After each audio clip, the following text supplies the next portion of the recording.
to tackle this delicata squash here. This is a delicata. You don't have to use delicata. I have some other squashes here. Any squash would be suitable. Delicata, I find, is pretty easy to work with, so I'm just going to show you how I break into one of these. I just cut the ends off and then cut it in half so that I have a fairly flat surface. And then it's more, hi, can you see over there?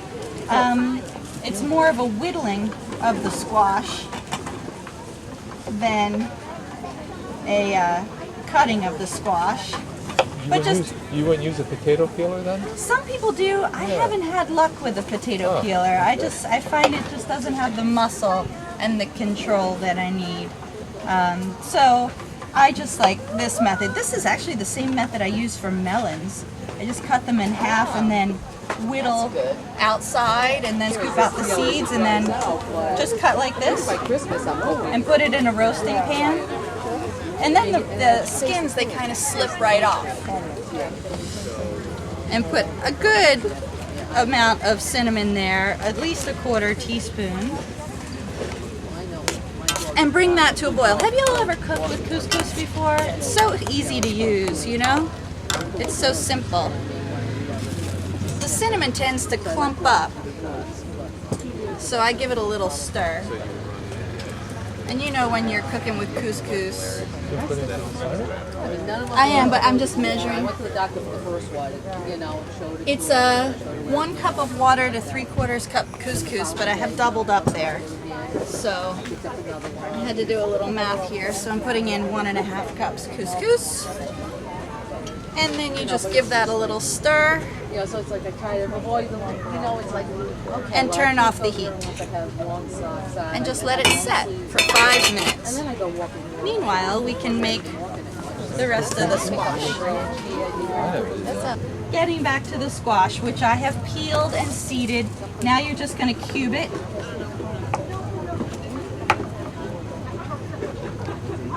Maybe a bigger knife. If you find you're really pushing on it, use a bigger knife.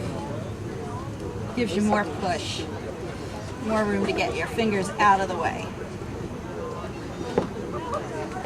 This could be a great vegetarian entree if you just maybe added some white beans to it, or a little bit, let it come to room temperature and put some goat cheese in it, or a little crumbled, like aged goat cheese would be good too.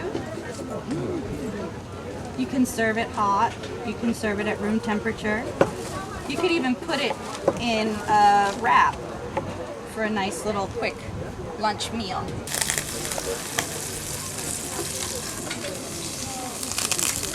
I just love the smell of butter hitting the pan. All right, so adding the diced squash, you could add just, you know, 1 or 2 of these little delicatas would be fine. You just want the butter to coat that a little bit. And add, as always, a little salt and pepper as you go. If you're sensitive to salt, you don't have to add that much. I think I qualify as, I don't know, I need a salt lick pretty much, so I'm pretty heavy on my salt. And after this warms up a little bit and you start to see a little bit of color on your squash, just add about a 1/2 cup of the cider to your pan and cover it. And then, through the magic of TV, you have that. You can add a little sage if you like, or any herb that's in season. And you can see as it cooks, it gets really tender, but it maintains its shape, which is lovely for this dish. Just letting that heat up a little bit. With the lid on, you cook it? Yeah, you cook it with the lid on for about 15 minutes until it gets tender. Boy, that's really good. It's pretty good. I'm going to add a little sage to this one. Just a little bit because sage can be strong, and I'm just going to add a tiny bit of apple cider so it doesn't burn while I'm doing this. I love fresh herbs in my meals, but in the winter I'll even take dried. So now's a good time to pick up an extra bunch of sage or rosemary or thyme and just hang it upside down in your kitchen or your attic or your laundry room. And the smell of that's just gonna permeate all that squash. And then you can see in here, Well, I mean, radical. It's gonna be dark. the couscous has absorbed all the liquid. And the secret to couscous is to sort of flick it at the top like this, so you fluff it rather than just mixing from the bottom. Get less clumps that way. And we have the squash with the apple cider and the sage, butter, salt, and pepper. Just gonna add the two together.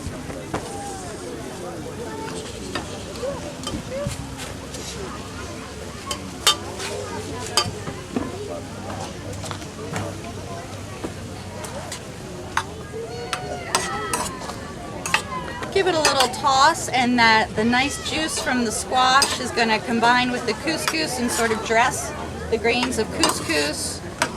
And it makes a beautiful little side dish. You could sprinkle some parsley on top if you wanted to. Just add whatever you have in the kitchen, really. It's a great base for lots of different things. I think some olives would go in here, or capers, sort of that Mediterranean flavor. And there you have it. Yeah, pistachios would be delicious. Yeah. Or any nut, really, but I think that the nice Mediterranean flavor, it's hot. Be careful, okay? Yeah, help yourself to a fork. Thank you. I'm just going to take this off the heat so it doesn't stick. Thank you. Thank you.